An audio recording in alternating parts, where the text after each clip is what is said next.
Good morning, everyone, and welcome to today's National Security Seminar. It's really an honor to have you here today and to be here to have this discussion that we want to have on innovation and challenges to innovation for defense strategy and for the U.S. military going forward.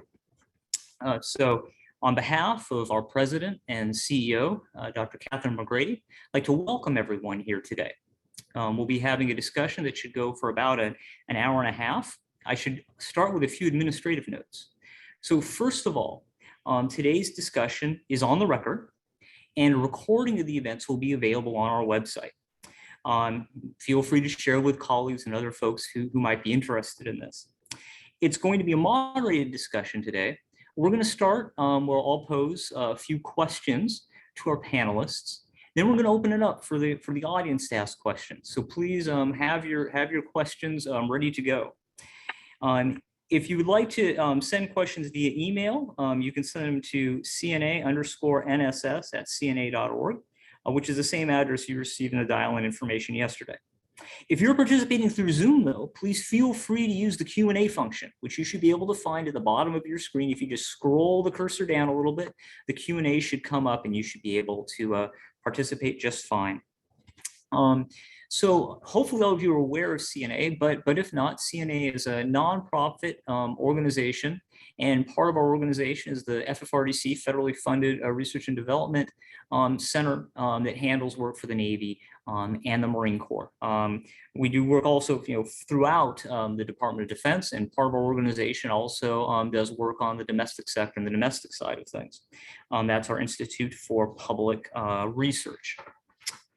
On today's NSS, what we're trying to do is bring together thought leaders and key leaders to share their insights and their thoughts on important pressing issues of strategy and defense. And for today's session, what we wanted to talk about is innovation and the development of the U.S. military and Department of Defense. Right now in the United States, we're looking at a time in which we're trying to have a military that's more innovative. We're trying to have a military that is being modernized and adapted to the great power competition and other threats that we're facing today that are a bit different than before. But this kind of change isn't easy. This kind of change isn't just about concepts. It's about what kind of forces are being deployed. It's about the structure of the Department of Defense, and it can encounter a variety of challenges. Some of those challenges just have to do with recognizing a problem and creating concepts. Other challenges are to do with how do you fund all of this? And do you keep legacy equipment, or do you try to go for new equipment? Other challenges may relate to Congress, may relate to the bureaucracy itself. Certainly innovation is not an easy thing, and that's what we want to be able to go through with today. So for the discussion today, we're honored to have three really leading experts on this with vast experience in the area. So first, General James T. Conway, 34th Commandant of the United States Marine Corps. He served as Commandant from 2006 until his retirement from the Marine Corps in 2010. So as a Commandant, he was of course responsible for the training, equipping, and manning of the Marine Corps and the development of the force. So he's someone with an intuitive and experience-based knowledge of what it takes to create change. Some of the rest of us know General Conway very well from Iraq, when he led the 1st Marine Expeditionary Force into Baghdad in 2003, and again when he led the 1st Marine Expeditionary Force in the campaigns in Anbar. Several of us at CNA were fortunate enough to work under his command, myself and Rick Kohout as well. So it's an honor to have General Conway here as a panelist here today. Also, our second panelist today is Dr. Jamie Morin. Dr. Morin is currently the Vice President of Defense Operations at the Aerospace Corporation, which is another FFRDC, but more focused on aerospace and space issues than CNA is. Now, Dr. Morin was the Director of the Cost Assessment and Program Evaluation division inside the Department of Defense. That is known as CAPE. So they're responsible for the assessments of our forces, for making sure that things are making sense in terms of budgeting. And most of the complicated systems analysis is done via CAPE. So it's hard to think of a better person that could speak about the issues that we may face today regarding innovation than Dr. Morin. And finally, Dr. Frank Hoffman. Dr. Hoffman has also had expansive experience within the Department of Defense. He has been a member of the SES in the Department of Defense, both in the Department of Navy, and later is serving as a special assistant to Secretary of Defense James Mattis. Dr. Hoffman was one of the lead writers of the very famous 2018 National Defense Strategy. So he has had a great deal of influence over the concepts that we've developed. And perhaps just as importantly for him is that he is an academic. He has written many papers, over 200 articles in various reviews. His doctoral dissertation is a book, Mars Adapting Military Change During War. So he's focused his academic studies on innovation, which is why he also makes a fantastic panelist for us to have here today. With that said, I'd like to start our discussion today, and I'll start by posing a question to each of the panelists. So as we think about defense innovation today, as we think about the challenges that are facing the Department of Defense to create innovation and to create change, I'd like to first turn to General Conway. And I was hoping General Conway could give us a little bit of insight as when he was Commandant. What were the challenges, given his experience as Commandant, what were the challenges that he perceives today that may exist to the execution of successful innovation by the services? And what challenges would he expect today a service chief to face? General Conway, I'll turn it over to you for your comments. Well, thanks, Carter, for the question. It's always good to see you again. Let me just say that I think we all recognize that innovation is key to the success of the U.S. military forces. We always like to operate off the leading edge, have the best and most recent equipment in the hands of our troops. And that gives us a technological overmatch that we have enjoyed previously against our enemies, and hopefully we will continue to do so in the future. But as you said, Carter, innovation can be hard.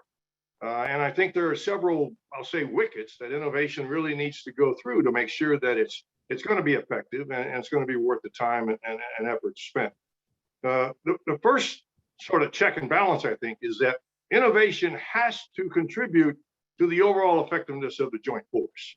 It has to be something that the sinks, I think, can see value in and would intend to make use of if they need to deploy the forces. I'll give you an example of sort of misspent effort. We held a conference when I was Commandant on expeditionary energy.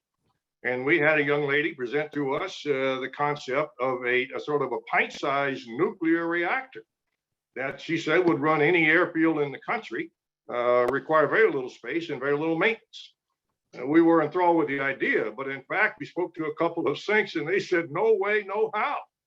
Is that going to be something that we will allow into our theater? And so we sort of cast aside the idea. Innovative, yes. Practical, probably not. I would secondly offer that innovation needs to be vetted and somewhat proved.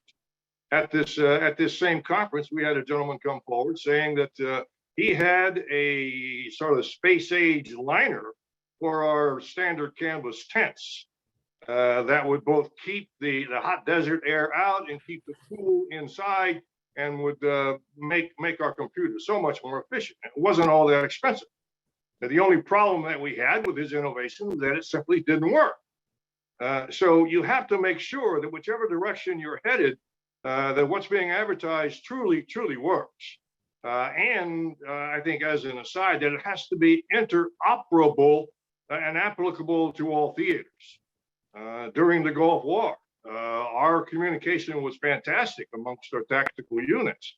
But what we found was that when my boss, Dave McKiernan, wanted to chop a Marine regiment to Scott Wallace in 3rd ID, we simply couldn't do so because they couldn't talk. So for the preceding 5 or 10 years, we found that our communication systems had just been on a divergent path. So again, innovation, great. Keeping up with the leading edge, absolutely. But practical and applicable to the Joint Force? Really, it was not. So somehow we had neglected sort of that vetting process. The third thing is innovation is new, different, and leading edge so long as it's timely. And so you can't take forever to develop leading edge technology. If you do, suddenly when it's fielded, it then approaches mundane. The best example that I can think of that was a joint tactical radio system that took years and years, maybe even decades, to bring to the force and the field. And by the time we did so, it was sort of average wear. Nothing really advanced about it at all. So in any event, I think those are things that we have to watch for in the services and within the sanctums in order to make sure their innovation is well-founded and well-directed. That sort of leads to the second part of your question, and that has to do with the challenges that a service chief might face. And frankly, it always distills down to two things: people and money. And you can add in this case an element of time, I suppose. But if you're going to introduce innovation, you need to think through what it's going to do to your force structure, what's it going to cost in terms of realigning people, as you mentioned, legacy MOSs or fields into the new field, and how much is it going to cost you to do all of that? And because you're operating on a budget, and let's face it, a lot of innovation isn't in the FIDO. It's not in the 5-year plan because you didn't know necessarily that you were going to be looking at this type of advanced technology. So I would think all those things are factors. Innovation can come from different directions. It can be something you discover that you're short in a war game or an exercise. It can be, I think, evolutionary in terms of what you have and you simply want to make better. You can actually have innovation directed to you by the Secretary of Defense. That actually happened to us with our MARSOC. But in any event, all that goes into the stew. And all of it has to be wrestled with on a monthly basis, again, by the service chiefs and by the people that fight the nation's wars. Over. Thank you very much, General. I think those are, I find many of those comments to be fitting with my much smaller and much shorter experience than yours. And I call out, have to be practical, have to be useful to COCOMs. Interoperability is obviously something that matters a lot. And we can see that today as they try to develop kind of a common communication architecture across all of the services. It's certainly not something that's going to be easy. But that timely point you mentioned too, that really drives home today. When we talk about innovation and we come up with an idea and it's 20 years before that platform is actually in the force, by which time that platform may well be obsolete. And so making something that's timely is incredibly difficult, which also raises questions about, can one even create a concept for the future? Because by the time you come up with a concept to try to direct innovation, by the time that future arrives, it may be entirely different than the concept that you designed it for.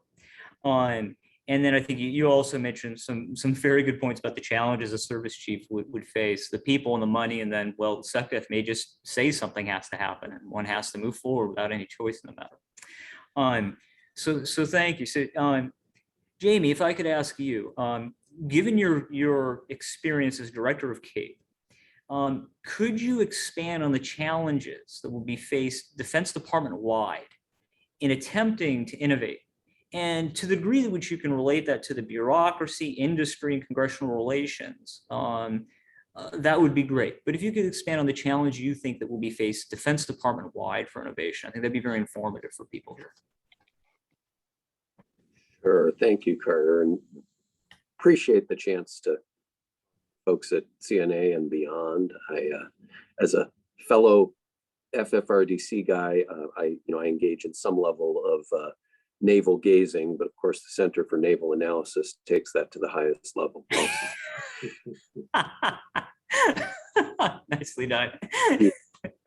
I'm sure it's not the first time that joke's been used. Speaking of first time used, so you're talking about innovation, Carter, and General Conway's just given us some really good guidelines for thinking about it.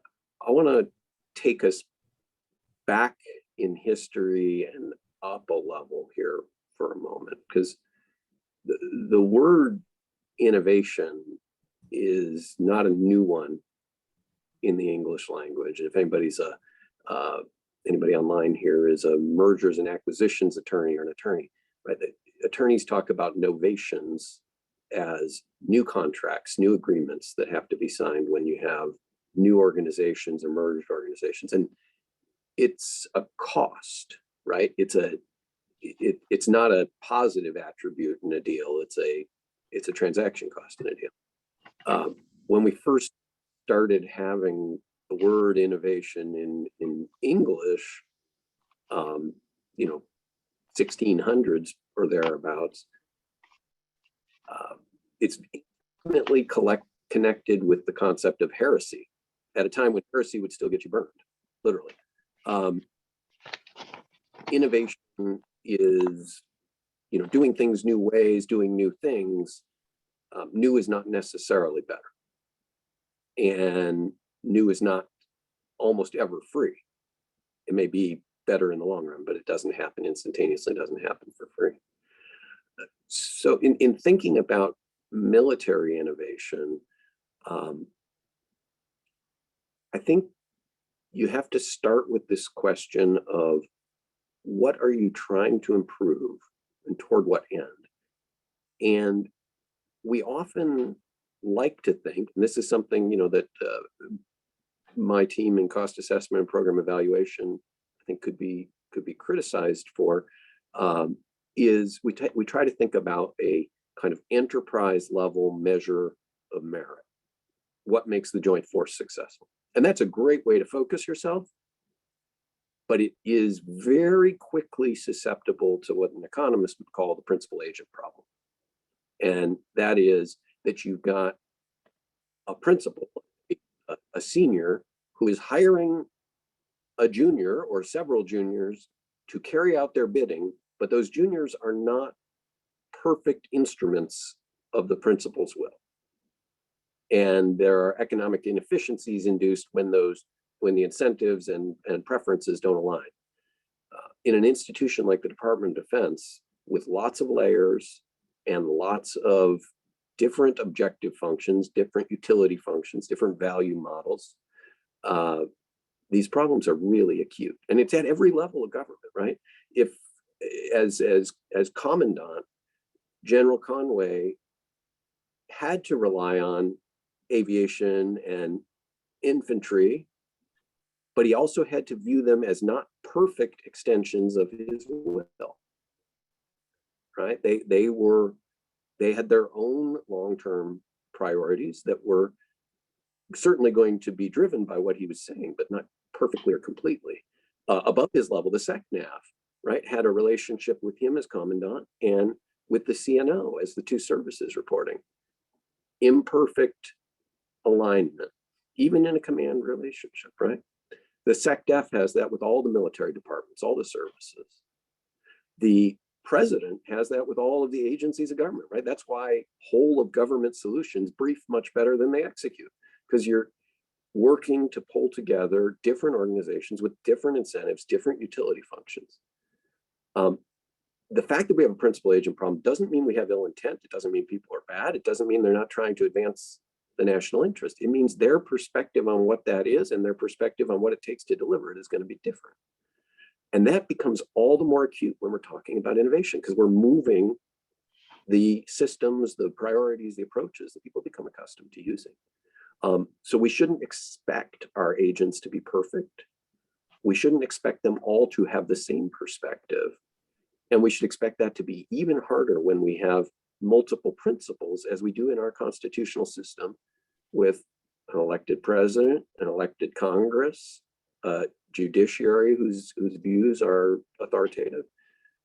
So we got to keep that concept in mind, I think, when we think about innovation. And so that drives you to the question, okay, so how do the agents differ from the principal in what systemic ways? And so let's talk about services as agents of innovation.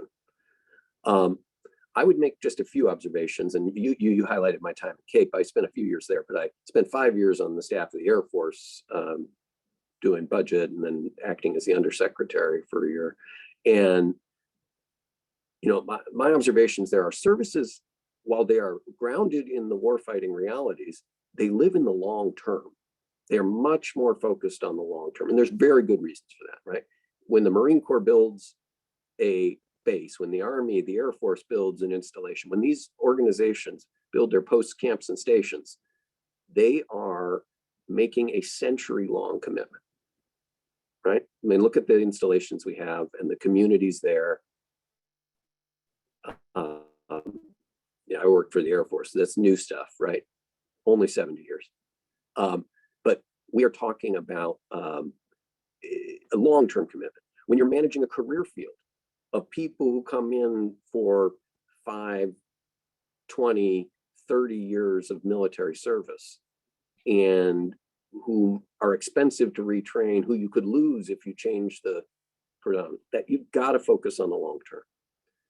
When you're dealing with major programs of record, which even if we're making them as simple and fast as we can, are going to take 5 to 20 years to deliver, you've got to think in the long term. When you're dealing with an industrial base that's in a monopsonist relationship, and get back to economic terms, you've got to think in the long term. So the services are going to bring a long-term thinking bias even to innovation. And I think that does lead to some risk aversion and to some inertia, again, for appropriate reasons, right? Because they need to focus on that, and that's their role. You also injected, Carter, one other critical actor that I just briefly referenced, which is the Congress. And I talked about how we have multiple principles. We also have a change management challenge in this environment, because at the present time, trust between the Department of Defense and military leadership and the Congress is not as high as it should be. Public confidence in the military obviously remains higher than almost any other institution in American society.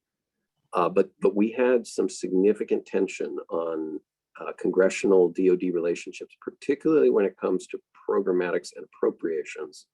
Over the last 5-6 years, especially related to border security investments out of the Department of Defense, which a pretty broad swath of the Congress and a very strong share of the appropriations actors felt like was outside. It was frankly unconstitutional, right? And so when the department asks the Congress for flexibility, for autonomy, for an ability to go out and execute programs, and the Congress feels like their prerogatives have been stamped upon, that's going to be a hard pitch, a hard sales pitch to get that authority that could help accelerate action.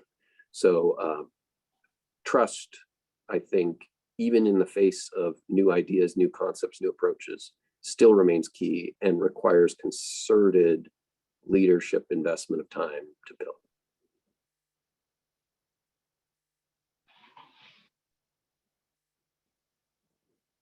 Thank you for those comments. I think they're very, very enlightening and show some of the broader problems that exist. And I really appreciate the use of the principal agent model there to describe the issues that exist, and just the layering of within the department itself. For a secretary may have a vision, but there's lots of different organizations there with lots of, and they may all want to follow his vision, but they also have other interests and things that they may have to address to one extent or other, and that creates friction and makes it more difficult to turn the ship. And I also really appreciate the problem that you mentioned about multiple principles, lots of different bodies giving direction to the people who have to be conducting the innovation.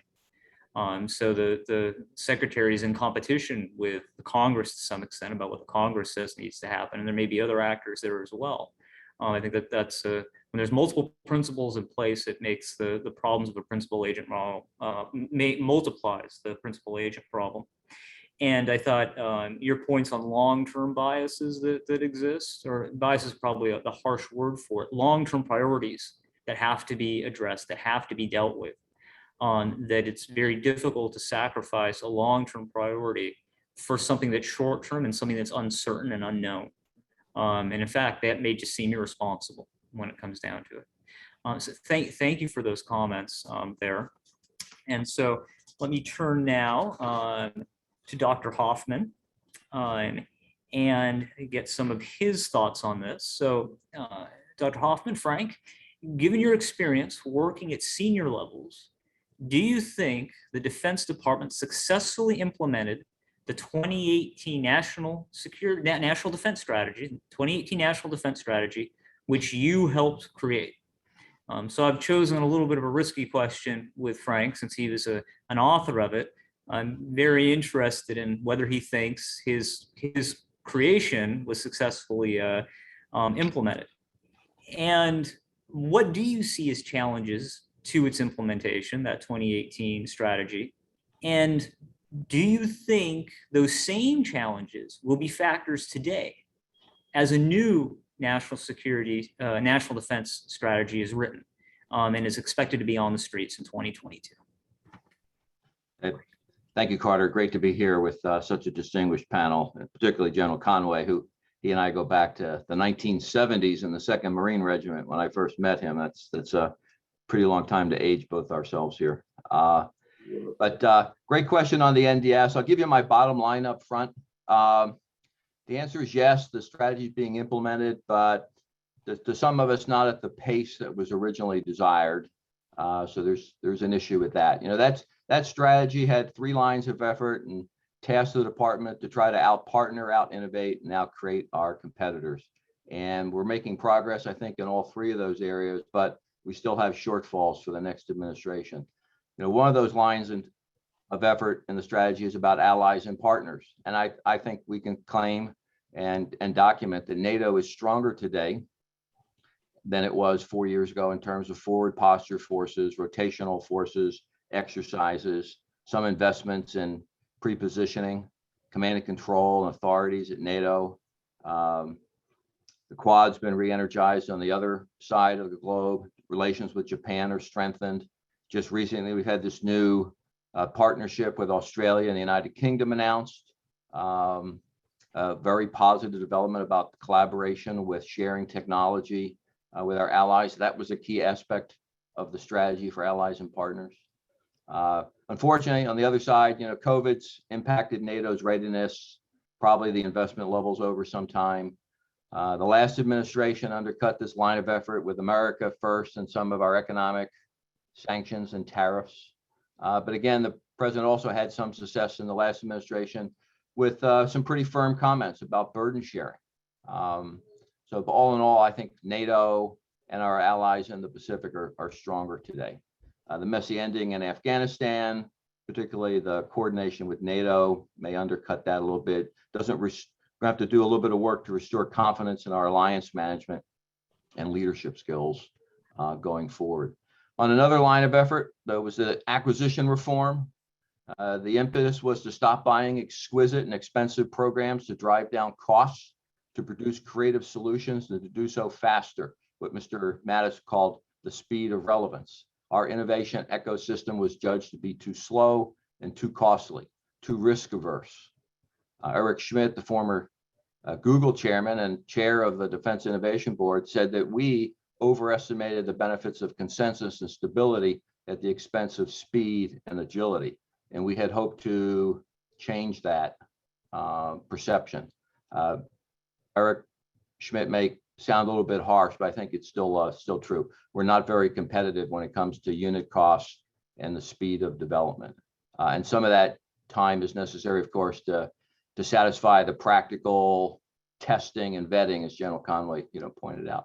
But I'm still not sure we've made enough progress there. Lots of help from Congress on authorities, lots of effort in the department, but I don't see the degree of progress we intended.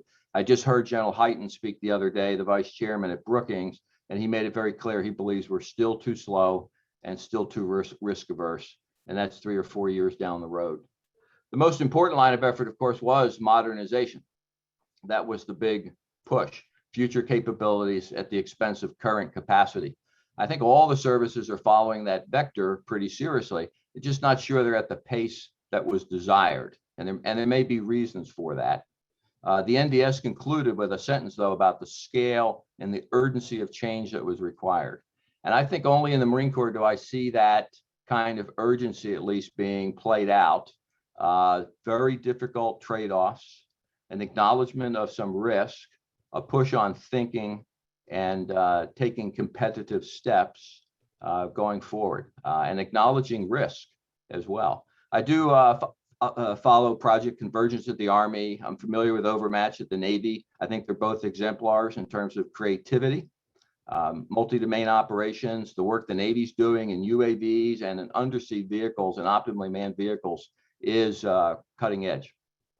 But I think that is consistent with and on pace with the strategy. I don't think we expected anything in the first fit up in these kinds of things, just particularly when we still had multiple wars going on. I think there was a reasonable expectation that, you know, it was going to be the next fit up when we saw payoffs. I'm worried right now though about stovepipes. We can't have silos of excellence in these specific domains. We're expecting multi-domain operations and the ability to interact in the future. So I'm really looking forward to joint all-domain command and control as an integrating element. And I think that's going to be the ultimate test of successful innovation and modernization in department. So overall, I think we've lost some momentum. Some of that's at OSD. Some of that might be in the joint world. We need to refocus on competitive strategies and very disciplined investment. I think the new team with this new NDS effort has a chance to correct the last NDS in terms of time and perhaps resources and refocus that. You know, the last NDS put out a pretty strong cry for a culture of experimentation and what Mr. Mattis called calculated risk-taking. And I think we need to proceed with pace in that calculated risk-taking. The second part of your question about the challenges to implementation for us and for the next NDS, I think comes to some degree of a number of things I'll characterize as consensus. We need a consensus on the threat, the time window, investment priorities, risk, and resources. I think we have a pretty strong consensus on the threat right now about China. 4 years ago, you know, particularly inside the department, particularly inside the policy community, particularly I think in the COCOMs, there wasn't that degree of focus. There was a lot of emphasis still, of course, on the Middle East, Afghanistan, and South Asia. But I think there's a little more consensus today on threat. I don't think we have a consensus on the time window. If you listen to the last commander in Indo-PACOM, he's got a near-term challenge, he believes, in his theater, particularly in East Asia. There's others who believe the time window for the greatest amount of danger is perhaps in the 2035 period. And that time window perspective opens up ideas on what potential solutions might be. If you think deterrence in the near term is an immediate challenge, that limits and focuses your investments on things that can counteract that in the near term, rather than take a long time for experimentation and look for some leap ahead in just capabilities and disruptive technologies. Which leads me into a discussion on the consensus on investments.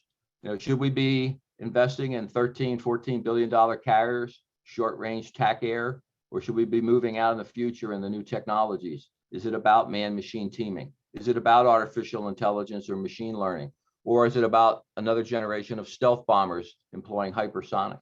You know, what is the mix of manned and unmanned systems in the future that will generate the greatest advantage? I'm not quite sure we have the prioritization on that. I had to go testify to the National AI Commission and several times and listen to Mr. Schmidt and Bob Work and his team, and they don't think we necessarily got the investment priorities, you know, correct. I was happy with what we did in 2017, but the next team has a chance now to readjust those investments. I would point out, however, that nuclear modernization bill has been deferred a long time. It's sizable and will eat up a big portion of potential modernization resources at the expense of conventional deterrence. So there's another internal consensus. But at least this time in the NDS, unlike the last NDS, the nuclear posture review and the NDS are being done in an integrated manner so they can address those trade-offs. Again, with respect to risks, again, I don't think we had a consensus on where in the globe to prioritize a couple of years ago. I still hear folks wanting to invest a lot in Africa, South America, anywhere China, Russia are competing. I see people want to rush to compete there. The Arctic, question mark in my mind, but not in others. We need to decide where to accept risk. We are not going to be physically present with the same degree of force and presence and influence, and we need to allocate that consciously in the next strategy. And that leads to the final element about resources. We didn't have much of a consensus a few years ago. We were in the middle of sequestration when we wrote the NDS, and the bottom line for DoD was $586 billion.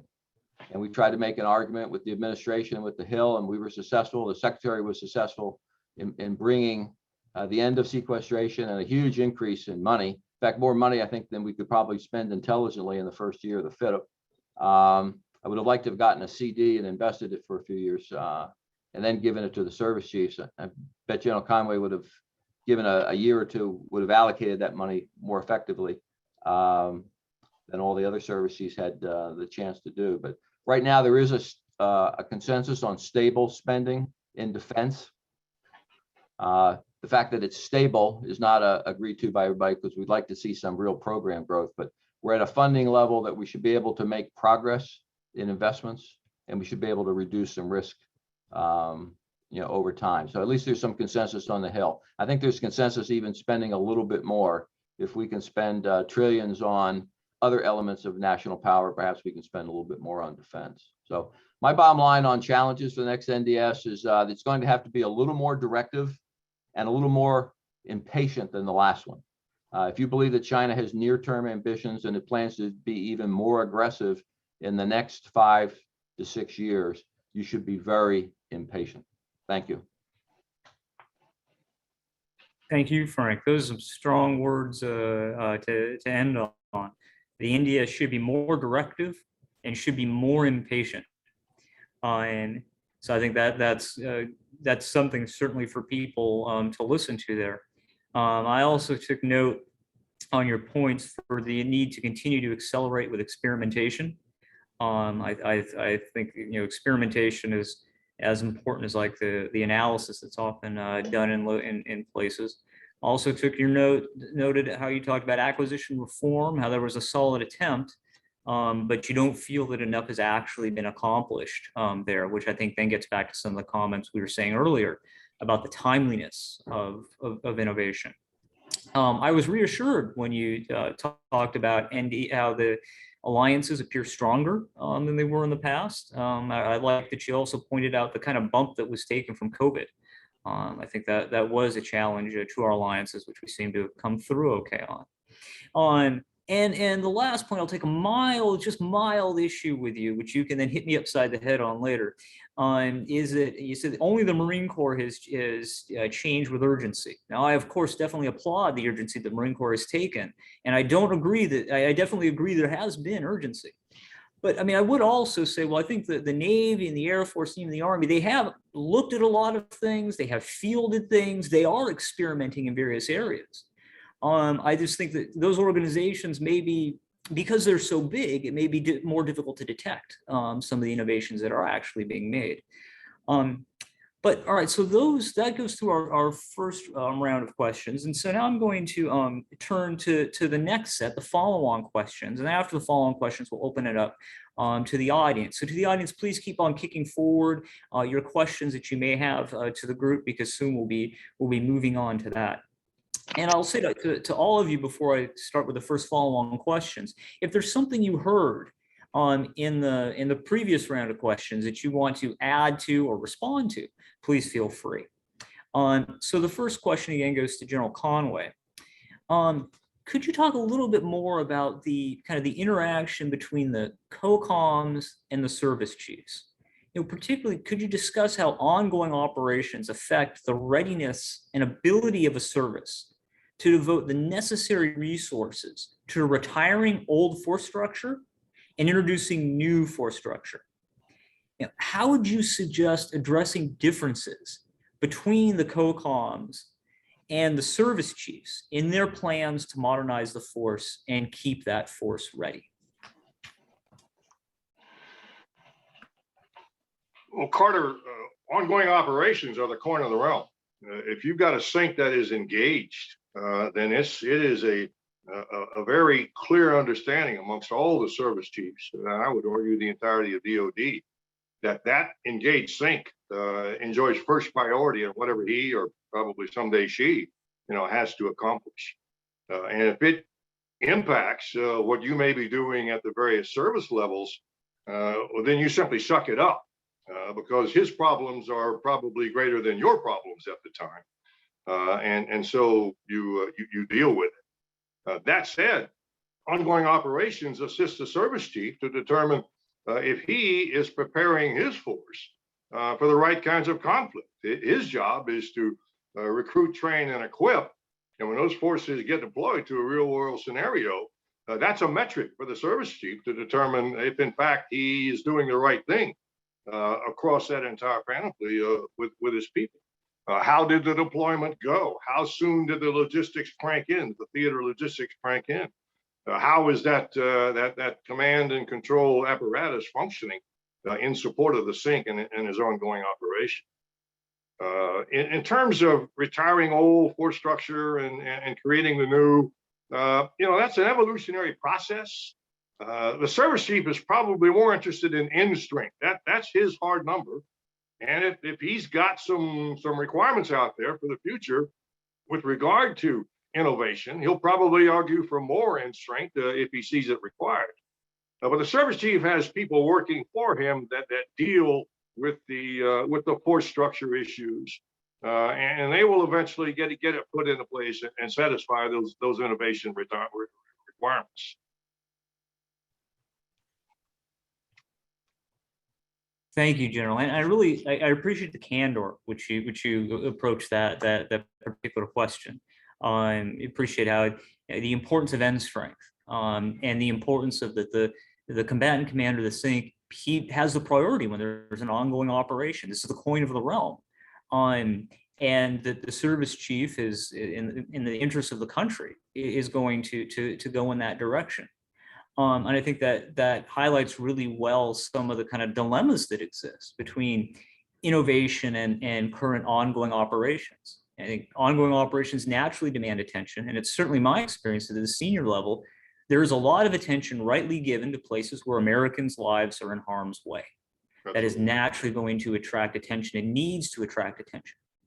But then that also, raises a question about how much innovation is possible. How difficult is innovation going to be when ongoing operations are happening? Is it necessary to have a pause in those kind of operations for us to really have the latitude that we want to innovate? Now, I'm only saying that is rhetorically, but those are the kind of things that are passing through my mind as you gave your comments there. So Jamie, I'll move to you. What do you see as ways to overcome the challenges to innovation that you mentioned earlier? You mentioned a lot of them that were very powerful. Do you think it's possible to overcome these challenges in a 10 or a 20-year period? Or is it not possible, and do we have to accept some kind of innovation that isn't comprehensive, that is only partially satisfying our needs, something that's a mix of the new and the legacy, something that might be suboptimal? Yeah, Carter, I mean, the way you just concluded that question, I think, has the crux of the answer in it right there. If we think that we're going to get to the perfect, to the optimal, the optimized, we're kidding ourselves, right? That we're dealing with a massive institution that serves many, many purposes in our nation, and we don't. We're not going to get a single answer there.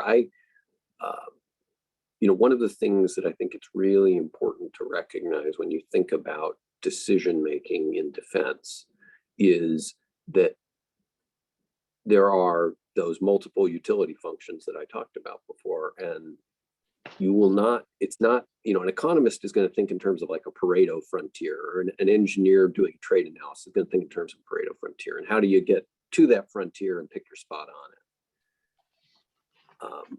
When you've got multiple principles and when you have principal agent issues, that is not a single dimensional or two-dimensional problem.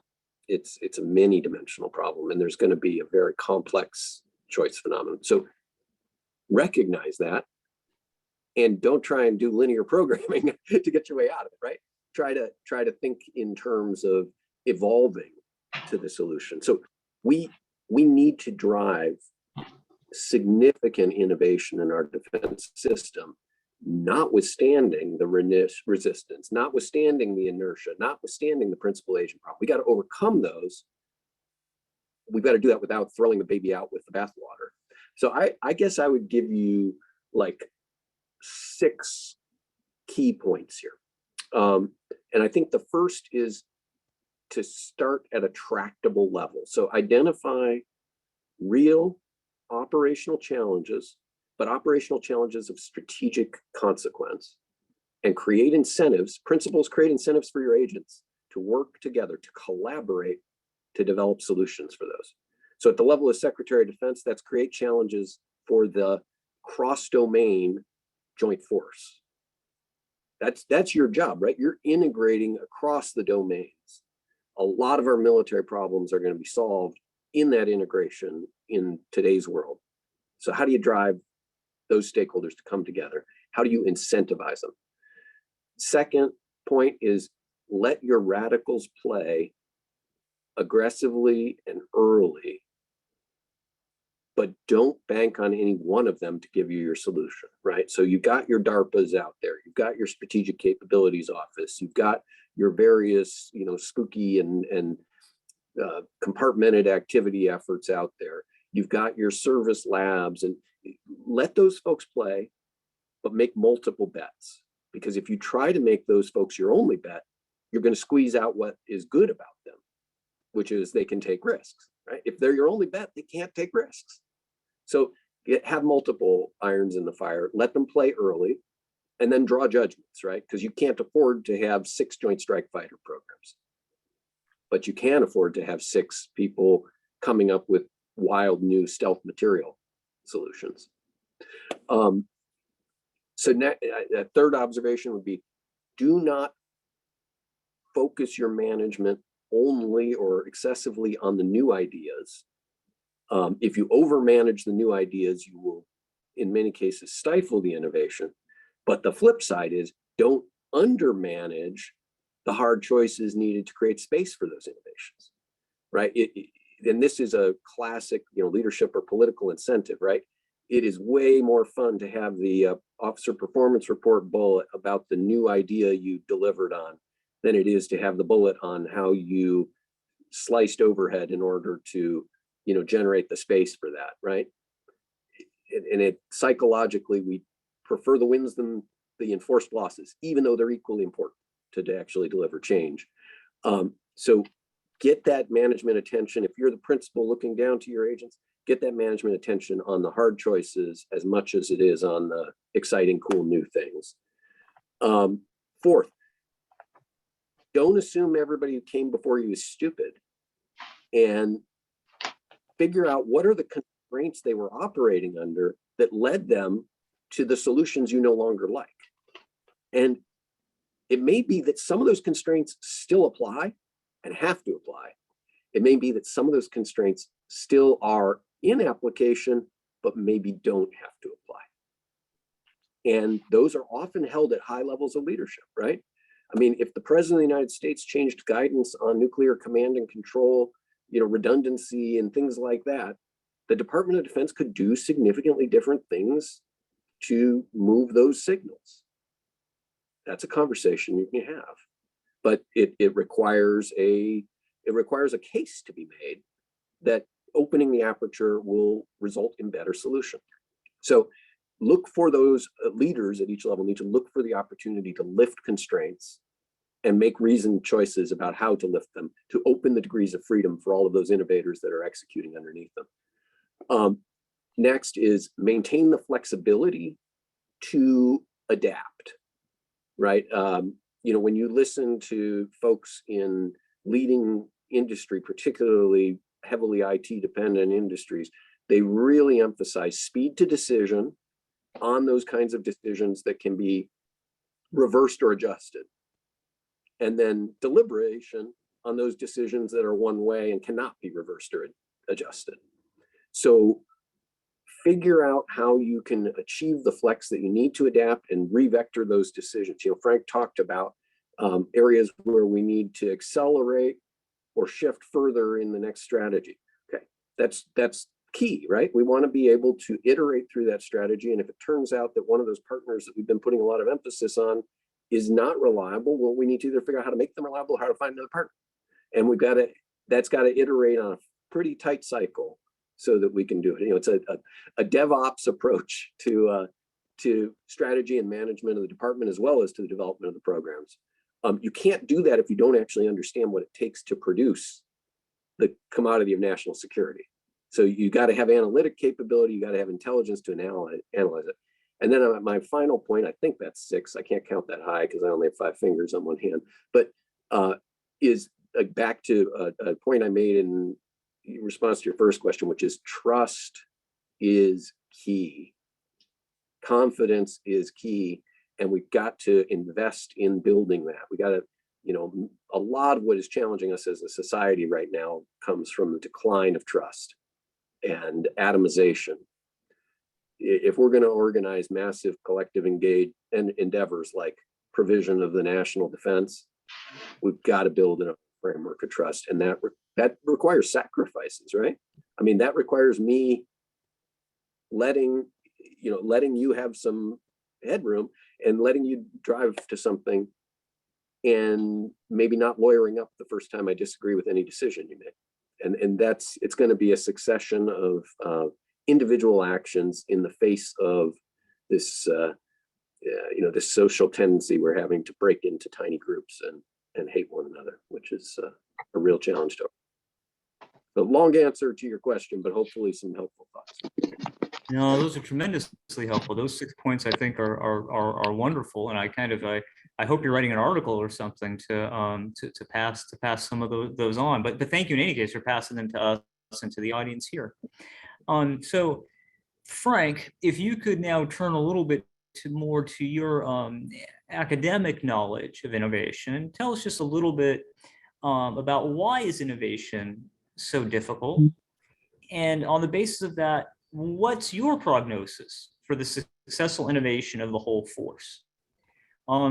Is the burden of proof and technological literacy approaching the levels needed to facilitate change? Do people understand enough now to really create change? And are people persuaded enough yet that innovation is necessary for it to move forward? All right, excellent question. Not purely from an academic perspective, given my 15 years down at Quantico in studies and analysis, and my 7 years at the Warfighting Lab, and my 10 years serving the Commandant and the programming community and at headquarters Marine Corps. And this is a practical art for senior leaders. But in terms of past experiences, from a scholarly or historical perspective, the enemies of innovation account for, barriers, hurdles that have to be overcome. And I can reduce them down to 3: the tyranny of past success, organizational culture, each service's mask of war, and then finally the burden of proof. Past success kind of reinforces and can even calcify best practices and force structure. What worked in the past is often seen as useful for the future. Services build their identity, their roles and their missions, their icons, their rituals, around these past victories, what in Carl Bilder's terms he called their finest hour. My beloved institution, has several finest hours, particularly in the Pacific campaigns of World War II and in some of our campaigns in Korea that we hold near and dear to. Sometimes victory can be a pathology rather than open you up for change. I like to say that losers learn faster. I think the Germans coming out of World War I had that benefit for their advances in the interwar period. Organizational culture is related to that. We see our roles and missions as a source of identity. We develop ways of war that are consistent with our domains, or in the Marine Corps' case, assigned missions. They become a prism that we look at when we see a problem, and it can blinker us or blind us sometimes to potential solutions. So it's just something you have to work within. You also have to work within the existing power centers internal to a service, Every service is a collection of different branches or tribes in the Navy, between the surface, the aviation, or the subsurface communities. In the Air Force, there's the mobility, but there's always been a tension between the fighters and the bomber mafias. We all have those, pressures, but culture is a lens that can filter out things, and it can also blind you to potential opportunities. The third barrier is burden of proof, which is what General Conway talked about with his vetting, the importance of that. It is something that has to be done. You do have to go through that process. And in peacetime, there's lots of time to do that. And sometimes there's even, bandwidth to work with for both senior leaders and units. You can actually even dedicate forces for incubators and for test divisions and things. We've done that successfully in the past. Of course, in wartime, like the last 20 years, that kind of extra force structure, that intellectual bandwidth is really at a premium. But in peacetime, you also have the problem of a greater degree of uncertainty. You don't have the evidence in front of you. You can't often build the empiricism in peacetime, particularly with new technologies. So there are claims today, quite speculative, about what artificial intelligence and machine learning or biotech and human performance enhancement, nanotechnology can actually deliver. Will they generate a source of advantage in economic and military dimensions of competition? To me, those are question marks. And I had the privilege of working for General Conway in 2007, the Commandant who had forces involved in multiple theaters, global responsibilities, we had a global posture. And General Conway still had the time and the intellectual bandwidth to create a dedicated team to study the future. So it wasn't 100% committed to just, ongoing operations. He parked a little bit of time and bandwidth aside and had a team of thinkers and a supervisory committee working the long range future out to 2030.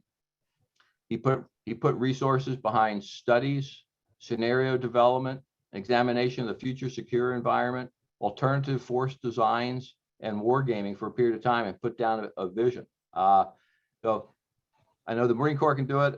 I'm sure the other services are trying to do that. But that's the balance between exploiting your current competencies and exploring future, which is a smaller amount of time, particularly in wartime. But it can be done, and it has been done, and it'll have to be done again in the future. This issue of the burden of proof, though, this is why I think we're taking a little bit longer in terms of some innovation. It's a hard challenge. Mr. Marshall, who celebrated his, if he had been alive today, would have been his 100th birthday this week. He said that the most important competition is not just the technological competition that everybody focuses on often in DoD. The most important goal is an intellectual task of exploring appropriate innovations and developing the concepts on how they would change the way you're going to fight, and then the commensurate organizational changes that would be required to implement that new way of war. And that's a difficult intellectual task. It's not just the purchasing and going out and buying something through DARPA or through a commercial firm. We're not buying software packages and plugging it into an existing piece of hardware. Each chief is exploring how that suite of potential technologies can best enhance the combat effectiveness of his force in a positive way.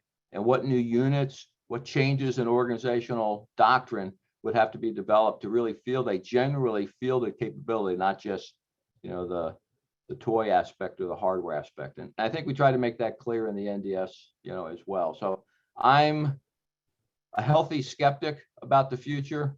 If you're a skeptic, you're just cynical about what technology can deliver. I think a healthy skeptic tries to keep an open mind. You have to be a little bit curious. You have to have enough cognitive flexibility to understand what works today and what's changing in the future, and really test that out. And I think experimentation, and in the future, I think joint experimentation, not just single service experimentation, is probably the hurdle to bring this burden of proof to closure in the 21st century. Thanks. Thank you, Frank. Thank you for going through that and covering some of those major principles with us. I find your comments on the burden of proof to be, particularly pertinent. All right, so we have a few questions here, and we're opening the floor to questions now. We have 3 that are here already. So please keep on passing your questions forward. But why don't we let's start with the first one that's there right now. This is from Justin Dunacliff, and I'm going to direct this question to General Conway. If either of Frank or Jamie, if you feel that that you want to also add into that, please go ahead. But here's the question here. How do we teach and enable service members to think about and conceptualize future needs and changing dynamics in conflict? And so Justin says that most people struggle to think about what the world will be like in 5 years, let alone 10 to 20. Says most of my discussions with the services focus on the things we need to field now, but very few are thinking in meaningful ways about the types of warfare they'll be asked to deal with in a decade. And I personally think that's a great question. It is really hard to think out 10 or 20 years. And when we do think out 10 or 20 years, we tend to just put on the situation of today 20 years further with a little new technology and a little bit of this or that. It's really hard to predict out, especially 20 years. So General Conway, if you could give him perhaps some of your thinking about how do we teach and enable service members to think about and conceptualize future needs and changing dynamics in conflict? Yeah, thanks for the question, Carter. First of all, speaking, I think for Navy and Marine Corps, and probably more Marine Corps, your time in service is dedicated to accomplishment of your mission. And on a day-to-day basis, that does not involve a lot of long-range thinking. I certainly would agree with that. But we have formal schools, I think, where people have the opportunity to kick back and do just that. And we encourage that at our formal schools. We bring in guest presenters. We bring in adjunct faculty. We have sections of the program that talk about the out years and what the force needs to look like and what the equipment might evolve to, and those types of things. We also have, I think, a very important to our culture, a couple of periodicals where these discussions take place. Frank has contributed, I don't know how many articles to our periodicals. I read his comments frequently, and it's a great place for young officers with an orientation towards forward thinking to offer their ideas. Now you might get slapped down and you might get some comments that you don't like in the next month's review, but that's the beauty of the forum. That's the beauty of the journal. And I recall, and of course, we have people in the service that do that. In the headquarters, we have those kinds of forward thinkers. So we form study groups and ask ourselves that question. So in some ways, you could argue that it is the regimen of the more senior officers who have more experience, let's say, to be able to look forward and say, okay, this is where we've been. This is probably where we need to go. But you never want to stifle junior officer thought processes that say, maybe we ought to be thinking about this or about that. It's just that a lot of times these folks don't have time to do that, and it's not their job per se, and they look for other means and other measures. So it's a combination of all those things. I'd certainly offer my fellow panelists an opportunity to speak out, especially as how it might work towards the other services. But we believe very much in the democratic style of leadership in our services. And that means pushing down all kinds of authority, never responsibility, but authority to talk about those kinds of things and question your peers and question whether or not we're doing things right. And it all makes us stronger, I think, in the final analysis. All right, we've got a one finger from Frank. Frank, please. Since I'm working for the Joint Professional Military Education community, I will have to reinforce General Conway's point about there's material in the schoolhouse for this. I know that at Carlisle, I know that at Quantico, there are both at SAW and SAM and the Army War College, there are classes that study organizational change. I think that's synonymous with strategic leadership for senior officers. I think there should be more PME. Dr. Hammis and I this week at NDU started our first elective class in innovation and adaptation for our course, because we think this is important. I think there should be perhaps a little bit more. I also want to echo a point that General Conway brought up. For senior leaders, the protection of mavericks, the stimulation of creative ideas, not just tolerance of dissent or tolerance of the mavericks, but actually a little bit of protection or stimulation is also necessary. I think that's why General Mattis used to keep me around, but mostly because I would stimulate some ideas or give him some things. And I think that's an important leadership function in of itself. And I do believe our professional journals are sort of a protected internal debate forum that also has an educational value and reinforces kind of the climate of healthy debate and healthy skepticism for the whole community. Great issue. All right, thank you, Frank. If it's all right, and I'll move on to another question. I'm gonna jump to this one from Kira Sinkata, and she says, business can afford to take innovation risks because eventually that money spent, lost, wasted on failed endeavors is recouped with the profits that result from successful innovation. The military in contrast can't recoup the resources lost to failure because success means something like better national security, not more money. How can Congress and DoD be convinced to take risks nevertheless? And how much budgetary risk and budgetary loss is too much?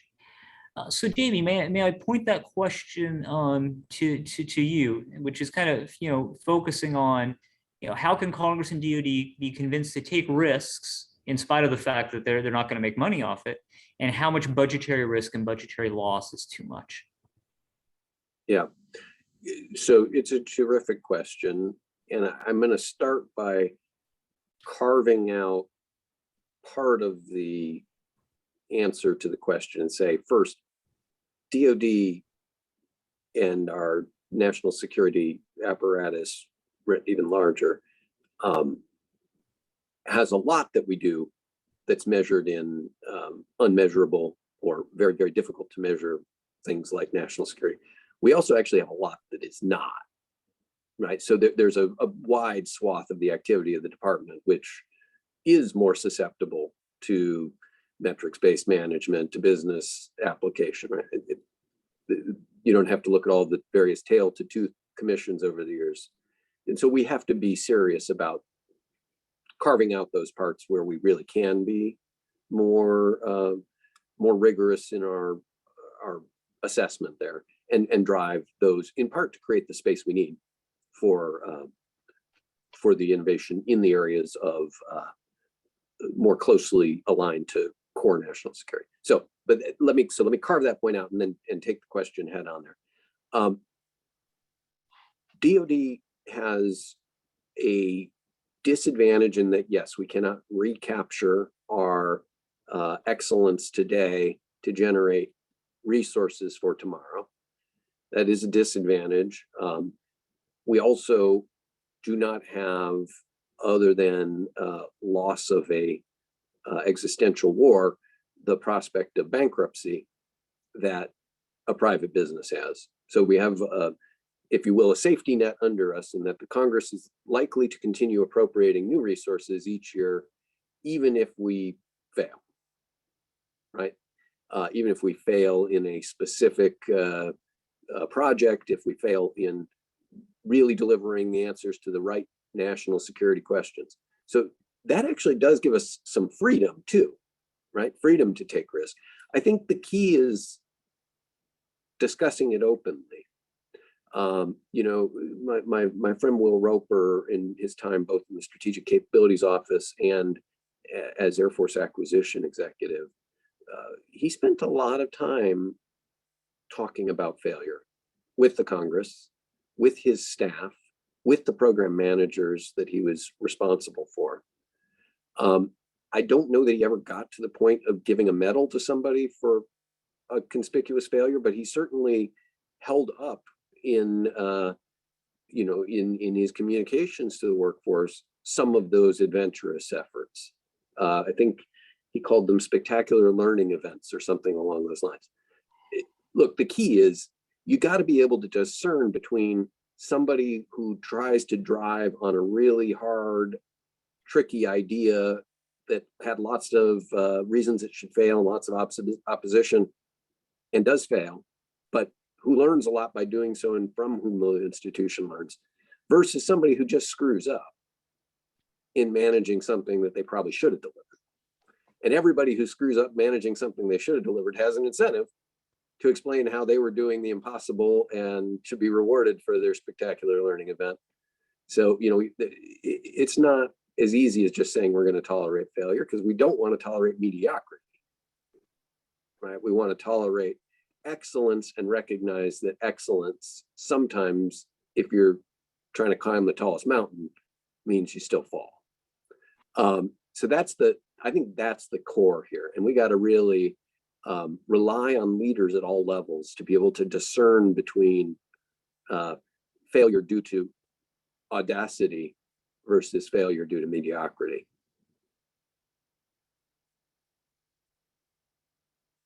Thank you for taking that question. I see General Conway. You've got your hand up, so I think you'd like to weigh in on this. I would, Carter. First of all, I think Jamie gave you an excellent answer to the question. My encouragement would be to the questioner to have them understand that when it comes to sort of crunch time, that we are willing to take risk and we're willing to endure failures. In Iraq, we had access to what we call a rapid procurement system. And we told industry, if you think you've got something that will help this fight, and we'll give you for instance, list. If you think it's 80% ready, get it to us and we'll try it out. Well, one of our failures included a British mine clearing system that we put on the front of our tanks. Cleared mines beautifully, but when you put it in the stow position, the elbows locked in the main gun to about 20 degrees of fire capacity. So those things were left on the side of the road on the way to Baghdad. Okay. What we also, though, brought into theater was a piece of kit called Scan Eagle. And Scan Eagle became the rage of the age and is now spread throughout the U.S. military as a tremendous kind of capacity when it comes to drones, intelligence, surveillance, and those types of things. But I want to use the question to sort of advocate two things, okay? One, and again, Dr. Jamie talked about it a little bit earlier, I honestly think we need two procurement systems. One, the deliberate, that lays out over time the various tests and milestones and the checks and balances to watch a program develop. But this rapid procurement system really works. And it really does serve a purpose when you're trying to stay state of the art. And the turnover, particularly in IT and AI and some of these other fields, is so rapid. The second thing is, and the questioner was right, there's only so much money to be spent in experimentation. And I really am an advocate of the old Joint Forces Command. I honestly think that they served a very valid purpose at the time of consolidating sort of the experimentation base, the war gaming and that type of thing, and certainly the interoperability.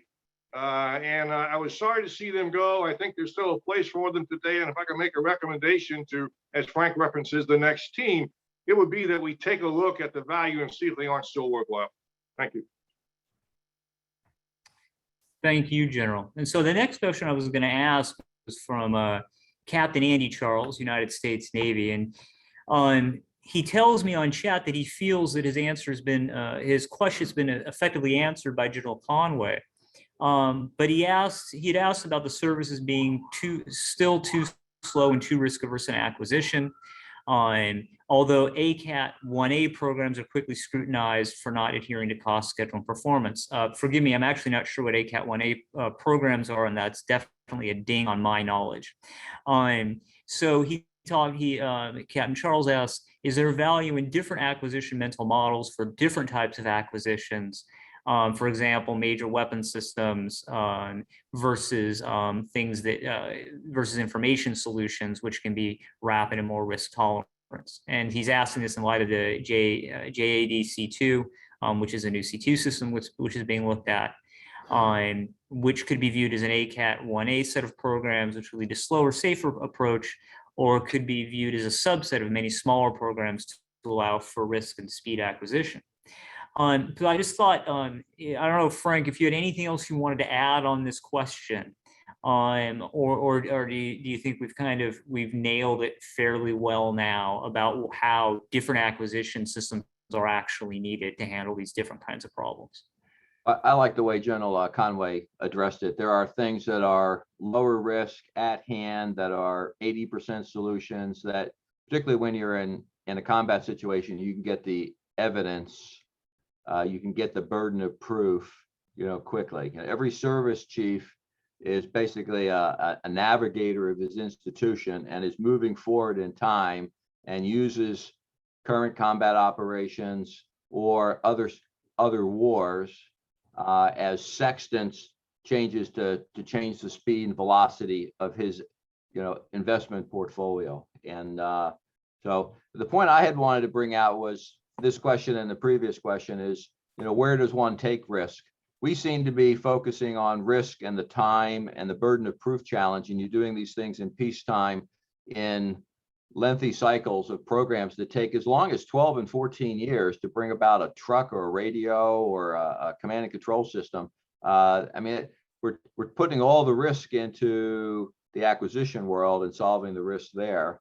And then if you ended up in a war, nobody ever chastised or held accountable for going into combat without the radio or without the machine gun or whatever it is that you needed. So we need to balance that risk so that we go into war with the kit that our people need, and we're not counting on ad hocery or improvisation from industry on the fly as we did. We had a tremendous degree of adaptation. Again, I shamelessly plug my book for a study of how the Marines did many things technologically, organizationally, doctrinally to facilitate adaptation to a war that not everybody anticipated. But I don't want to count on that all the time. I want a rigorous acquisition system for major programs where there's a lot of risk and a lot of money. The deliberate system's fine, but I wish we could do things in maybe 7-year cycles, vice 14 years. In the business world, if you were putting out new products in response to adaptive competitors, a 14-year cycle, you would definitely be out of business. And I think that's what we're doing to ourselves in terms of putting risk on our operating forces by them not having comparable capabilities in a system. I think we owe them less risk on the operating forces by focusing more rigorously on the acquisition process and with speed. Yeah, to build on what Frank and the Commandant said, I think you've got, if you asked your acquisition professionals, they would tell you that in principle, our defense acquisition system is designed to do exactly what they've said, right? Questioner brought up ACAT-1 programs, so that think of that as something that's going to spend, I think it is in today's dollars, $3 billion or more on procurement and some smaller number on R&D. So a big program. And some of those are managed by the DoD as a whole.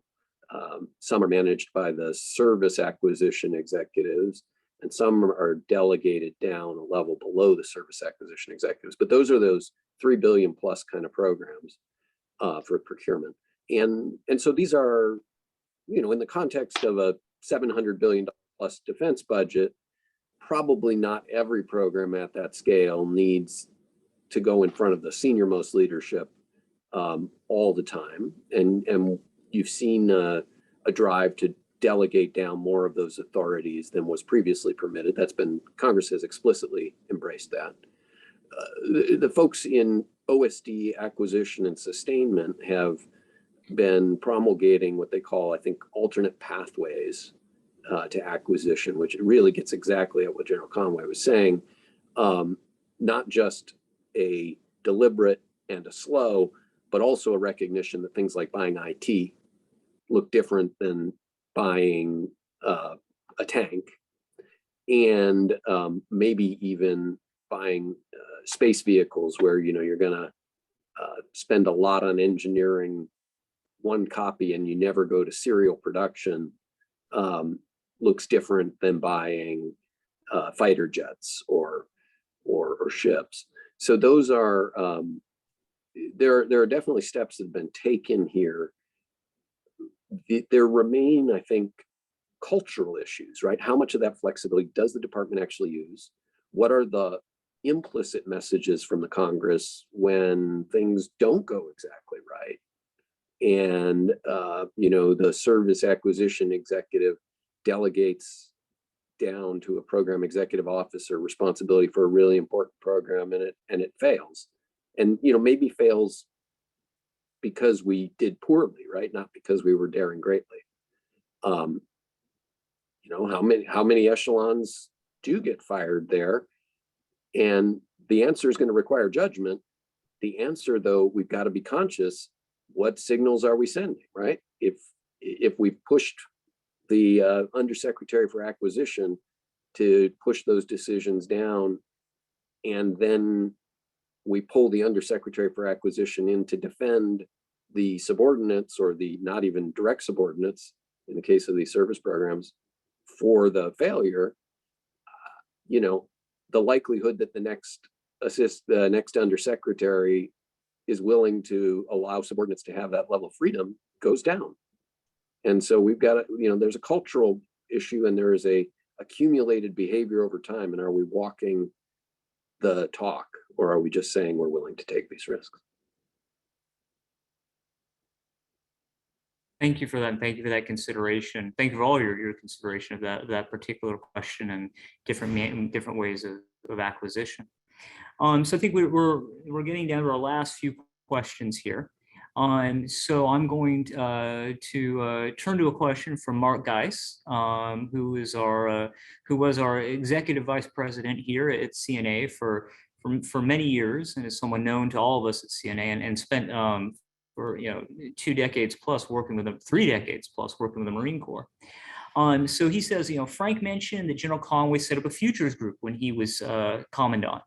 Was that group effective in producing innovative ideas for future investment? And how might we use such a group? How might the Commandant use such a group differently if he had a chance to do it over again? So I think I'll ask that for General Conway, if that's okay. Is set up a futures group. Did you find it to be effective? And how might you use a group differently today if you had a chance to do it again? Okay, thanks, Mark and Carter, for the question. And again, I would invite Frank at a minimum to chime in with their thoughts, and Dr. Morphy has perspective. Yeah, it was very effective, I thought. I mean, we reached out to the folks down at Quantico, selected about 20 or 25 bright folks down there who would rather have been in Iraq or Afghanistan, I'm sure, at the time, but nevertheless were doing their duties at Quantico. And we charged them with taking a look at the world between 2025 and 2030. We thought if they looked closer in, that we would not be able to affect the programs that we might need to affect. If they look further out, I really thought they would be crystal balling and more guesswork than really analyzation. We gave them a small budget. They could go visit industry and other services and go overseas in small numbers and that type of thing, to ask batteries of questions and try to gain insight so that their report had meaning. And I thought they did a fine job. I mean, they came back to me with something that was an instinct that they probably knew I was never going to read completely. But I can tell you the executive summary of a half a dozen pages was really very good. And their findings, there were several principal findings. The ones that I remember seizing on at the time and spending some time thinking about was that the world is in movement. And there are a lot of migrant populations that are changing the dimension of nations as we used to know them. The voting populations are changing face, and so those that might have been allied with us previously might not see the world the same way. based on sort of their demographics and the things that were changing within each individual country. They said that people are moving closer to the seacoasts. It's almost a worldwide phenomenon, but they're not living in large glass and steel structures that we might identify along our coast. They're living in single level, almost slums, just getting by on the edge of large cities, perhaps. And what that might connote to us as a naval projection force would be a very difficult environment to engage in. They said, oh, by the way, the populations inside these areas consist of about 40% young men who don't have jobs. So there is a level of unsettlement there that makes them susceptible to radical ideas. And so this whole threat of terrorism, we were looking at it very seriously at that time, had the potential to grow. They said that water by 2030 will be as important as oil. And so that sort of put us into a study of regions and where that could really materialize before it could in others. And is there potential for turmoil in some of those regions? They said that there will continue to be sort of a small nation strife over religion, over water, over boundaries, but that the probability of major peer competition, say between us and a Russia, us and a China, was not likely. Could happen, but certainly not high on the probability scale. And I thought one of the most sort of prescient observations was that after the wall went down, there was one superpower in the world, probably 25 or 30 years. But the wall is down, and the future is going to be a much more multipolar world. And we are going to have to be the people that adjust to that. They said that the major powers are going to be a Russia with its petroleum economy, China, of course, a collective Soviet Union, the United States, and the new player on the scene would be India. And that all of those nations would be vying for credibility, power, influence, and it was going to be very different from the world we enjoyed, I would argue, up through 1990. And we were going to have to be ready to adapt to all of that. Yes, General Conway, as someone who has to look at future stuff from time to time, and what's most reassuring about what you just said is you remember all of the details of everything that was given to you in that assessment. So it's quite clear that was valued, and it was quite clear that the work that they did had a big impact. It was valuable, Carter, and I would answer the second part of your question in saying, had I been wiser, I would have asked for a stage 2 with that same team, because I had a lot of confidence in them, and saying, okay, so what's it mean to the Marine Corps in 2025 to 2030 in terms of our relativity to the sinks, and what should we be looking at in terms of adjustments and adaptations by our Corps? I didn't do that. Continued work. Well, thank you. And I see Frank's got a two finger on this. Yeah, I'll be careful about which finger I use. But again, I'm amazed at how much the general remembers, and again also the accuracy. I think the benefit of the process, which I think is somewhat institutionalized in still down at Quantico in a future cell, and the work that the lab does, but it wasn't the forecast itself as much as the process and the education of the executive leadership of the Marine Corps through a few executive symposium that General Conway sponsored, that also passed on to the next generation of the 1-stars and the 2-stars, somebody walking the walk of thinking about the future. While we were all buried in a war, there were still senior leaders thinking about the institution's prioritization, 10 years down the road. And in fact, that there were alternative scenarios and drivers that were actually challenging some of the key programs of record for the V-22 or the expeditionary fighting vehicle, and their utility in urbanized areas, was challenged and questioned by the group. And General Conway recognized that, still had our other missions, but to think about your profile and your investment priorities, that kind of a process as a continuing thing was very useful. So to kind of paraphrase von Moltke, it wasn't the plan, and Eisenhower as well. It wasn't the plan, it wasn't the forecast, but it was the forecasting procedures and thought process and the discourse among the leadership about the future and what it passed on to the next generation. I don't know, Frank, the forecasting there sounds pretty good too. So it sounds like the process and the planning did good in that respect. So we're kind of hit the end of our time. Jamie, do you have anything that you wanted to add as a last word on any of this? The only thing I'd add here, Carter, is I heard the Commandant talk about setting up this team of his best and brightest Marines to work in Quantico and think about the future. And he said they would have rather been in Iraq and Afghanistan. So thank God for the United States Marine Corps. I could, wonderful ending. Definitely cannot beat that ending to the discussion. All right. Thank you everyone for coming today. We're about 2 minutes over, which means I failed in one of the important jobs of a moderator, which is keeping things on track. But I assure you, I have done much worse in the past. So thank you, General Conway, for your time today and your insights. Dr. Morin, thank you for coming today. I hope things are well in California right now. And Frank, Dr. Hoffman, as always, thank you for your wisdom on the matters of innovation and all matters that pertain to the Defense Department. Thank you for the panelists for coming today and hearing things today. Thank you for the questions that came in. We had some really good, insightful questions. So that concludes for today. I'd like to remind people that next week on September 23rd, we have a second panel. We're going to continue our examination of defense innovation. This one is going to be titled Reimagining Defense Strategy. We'll have an announcement coming out on that shortly. Hopefully you can join us there. So again, thank you to all the panelists, greatly appreciated. Thank you, and thank you to the people who participated and listened as well. We look forward to seeing you all again soon. Thank you very much. Thanks, Carter.